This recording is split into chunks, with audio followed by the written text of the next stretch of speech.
ഒരു Nobel prize കിട്ടുക എന്ന് പറയുന്നത് ചില്ലറ കാര്യമൊന്നുമല്ല. ഒരുപാട് എഫേർട്ടും അതുപോലെ തന്നെ നമ്മളുടെ ലൈഫിൻ്റെ ഒരുപാട് വർഷങ്ങളും ഒക്കെ ഇൻവെസ്റ്റ് ചെയ്തിട്ടാണ് നമ്മൾ അതിന് വേണ്ടിയിട്ട് ഒരു ഇൻപുട്ട് കൊടുക്കുന്നത്. അതിൻ്റെ റിസൾട്ടായിട്ടാണ് നമുക്ക് ഇതേപോലുള്ള അവാർഡും കാര്യങ്ങളും ഒക്കെ കിട്ടുന്നത്.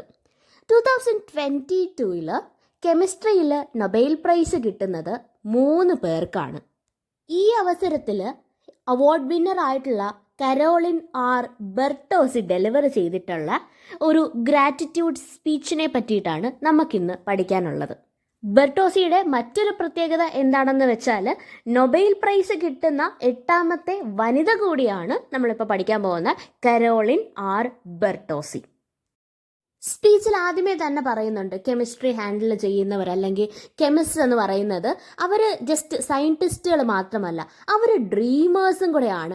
അവരുടെ ഇൻ്റലക്ച്വൽ വർക്കിലൂടെയാണ് ഒരു ക്രിയേറ്റീവായിട്ടുള്ള പ്രോസസ്സ് അവരും ചെയ്യുന്നുണ്ട്.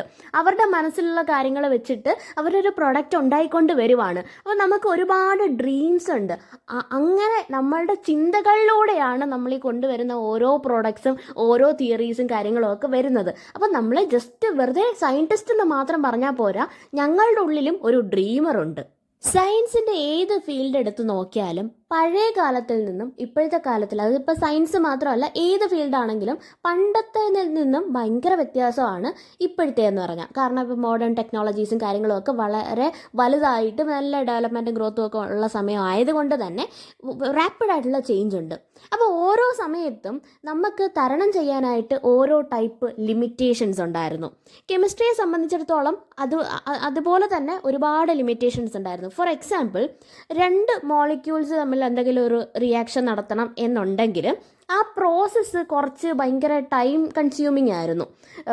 കറക്റ്റായിട്ടുള്ള സോൾവെൻറ്റ് കാര്യങ്ങൾ വേണം, ഇന്ന ടെമ്പറേച്ചർ വേണം, അല്ലെങ്കിൽ ഇന്ന എൻവയോൺമെൻറ്റൽ കണ്ടീഷൻ ആയിരിക്കണം. അതിന് കാറ്റലിസ്റ്റായിട്ട് ചിലപ്പോൾ കോപ്പർ ആയിരിക്കും യൂസ് ചെയ്യുന്നത്, കാറ്റലിസ്റ്റുകൾ ഡിഫറെൻ്റ് ആയിരിക്കും. ഇങ്ങനത്തെ പല പല കാര്യങ്ങളായിരിക്കും അവിടെ കണ്ടീഷൻസ് ആയിട്ട് വരുന്നത്. അപ്പോൾ ഇതെല്ലായിടത്തും ഒന്നും അപ്ലൈ ചെയ്യാൻ പറ്റത്തില്ല. ഓൾസോ ആദ്യമേ പറഞ്ഞതുപോലെ ടൈം കൺസ്യൂമിങ് ആയിട്ടുള്ളൊരു പ്രോസസ്സാണ്. ഇത് മാറി മോളിക്യൂൾസിൻ്റെ റിയാക്ഷൻ കുറച്ചും കൂടെ സ്പീഡപ്പ് ആക്കുന്ന തരത്തിൽ, ഒന്ന് ക്ലിക്ക് ചെയ്യുന്ന ആ ഒരു സ്പീഡിൽ തന്നെ ഇതെല്ലാം പെട്ടെന്ന് നടത്താനായിട്ട് അവർ ഉരുത്തിരിച്ചു വന്ന ഒരു കോൺസെപ്റ്റാണ് ക്ലിക്ക് കെമിസ്ട്രി എന്ന് പറയുന്നത്. സോ ക്ലിക്ക് കെമിസ്ട്രി എന്ന് പറയുന്ന കോൺസെപ്റ്റ്സ് നമ്മളുടെ കരോളിൻ ബെർട്ടോസി അല്ലാത്ത മറ്റു 2 പേരില്ലേ, അവർ കൊണ്ടുവന്നതാണ്. അവരാണ് ഇതിൻ്റെ ഫൗണ്ടേഷനും കാര്യങ്ങളും ഒക്കെ ഇട്ടത് ക്ലിക്ക് കെമിസ്ട്രിയുടെ. അതായത് മോളിക്യൂൾസ് തമ്മിൽ റിയാക്ഷൻ നടത്തണമെങ്കിൽ ഭയങ്കര ടൈം കൺസ്യൂമിങ് ആയിരുന്ന ഒരു സമയത്ത് നിന്നും അതിനെ സ്പീഡപ്പ് ആക്കാൻ വേണ്ടിയിട്ടുള്ള ആ ടൈപ്പ് ഓഫ് റിസർച്ച് നടത്തി അതിൽ വിജയിച്ച ആൾക്കാരാണ് അവർ 2 പേരും. ഇനിയിപ്പം ക്ലിക്ക് കെമിസ്ട്രി എന്ന് പറഞ്ഞാൽ അതാണെന്ന് പറഞ്ഞല്ലോ. ഇനിയിപ്പം ഇതിനെ ലിവിങ് ഓർഗാനിസത്തിലേക്ക് കൺവേർട്ട് ചെയ്യുന്ന രീതിയാണ് നമ്മളുടെ ബെർട്ടോസി കൊണ്ടുവന്നത്. അതുവരെ നേരത്തെ പറഞ്ഞതുപോലെ കാറ്റലിസ്റ്റ് ആയിട്ട് കോപ്പറായിരുന്നു യൂസ് ചെയ്തുകൊണ്ടിരുന്നത് ക്ലിക്ക് കെമിസ്ട്രിക്കകത്തൊക്കെ. അപ്പം പക്ഷേ ഈ കോപ്പർ എന്ന് പറയുന്നത് ഹ്യൂമൻ ബീങ്സിനകത്ത് യൂസ് ചെയ്യാനായിട്ട് പറ്റത്തില്ല. അതിൻ്റേതായിട്ടുള്ള അഡ്വേഴ്സ് എഫക്ട്സും കാണും. അതുകൊണ്ട് തന്നെ ഇതെങ്ങനെ ഹ്യൂമൻ ബീങ്സിലേക്ക് അല്ലെങ്കിൽ ലിവിങ് ഓർഗാനിസത്തിലേക്ക് എങ്ങനെ നമുക്ക് യൂസ് ചെയ്യാനായിട്ട് പറ്റും, എഫക്റ്റീവായിട്ട് പ്രശ്നങ്ങളൊന്നും ഇല്ലാണ്ട് തന്നെ യൂസ് ചെയ്യാൻ പറ്റും എന്നുള്ള ആ ഒരു ചോദ്യത്തിൽ നിന്നാണ് ബെർട്ടോസി ഒരു ഉത്തരം കൊണ്ടുവന്നത്. ആ ഉത്തരത്തിന് ബെർട്ടോസി ഇട്ട പേരാണ് bio orthogonal chemistry. Molecular reaction എന്ന് പറയുന്ന കാര്യം സ്പീഡപ്പ് ആക്കാനായിട്ട് എങ്ങനെയാണോ ഒരു ബിൽഡിംഗ് ബ്ലോക്ക് വെച്ചിട്ട് ഓരോ കാര്യങ്ങൾ സ്പീഡപ്പായിട്ട് കൺസ്ട്രക്ട് ചെയ്യുന്നത്, ഒരു ക്ലിക്കിന് ഒരു ഞൊടിയിടയിൽ തന്നെ എങ്ങനെയാണോ കാര്യങ്ങളൊക്കെ പെട്ടെന്ന് കൺസ്ട്രക്ട് ചെയ്യുന്നത്, ആ ഒരു തരത്തിലുള്ള ഒരു റിസർച്ചിൻ്റെ ഭാഗമായിട്ട് കിട്ടിയതാണ് ക്ലിക്ക് കെമിസ്ട്രി എന്ന് പറയുന്നതെങ്കിൽ ആ ക്ലിക്ക് കെമിസ്ട്രിയുടെ എക്സ്പാൻഡഡ് വേർഷനാണ് ബയോ ഓർത്തോഗണൽ കെമിസ്ട്രി എന്ന് പറയുന്നത്. ഇതിൻ്റെ പോസിറ്റീവ് സൈഡ്സ് എന്ന് പറയുന്നത് നേരത്തെ പറഞ്ഞല്ലോ, അതിന് സൈഡ് എഫക്ട്സും കാര്യങ്ങളൊന്നുമില്ല. അതുപോലെ തന്നെ കോപ്പർ ഹ്യൂമൻ ബീങ്സിന് നല്ലതായിട്ടുള്ളൊരു കാര്യമല്ല. അതുകൊണ്ട് തന്നെ ഈ കോപ്പർ എന്ന് പറയുന്ന കാറ്റലിസ്റ്റ് എടുത്ത് മാറ്റിയിട്ട് അതിന് റീപ്ലേസ്മെൻറ്റും കാര്യങ്ങളൊക്കെ കണ്ടുപിടിച്ചിട്ടുണ്ട്.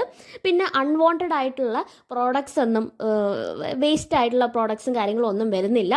അതുകൊണ്ട് തന്നെ ബയോ ഓർത്തോഗണൽ കെമിസ്ട്രി എന്ന് പറയുന്നത് ഗ്രീൻ കെമിസ്ട്രിയുടെ എല്ലാവിധ റൂൾസും ഫോളോ ചെയ്തുകൊണ്ട് തന്നെയാണ് നിലനിൽക്കുന്നത്.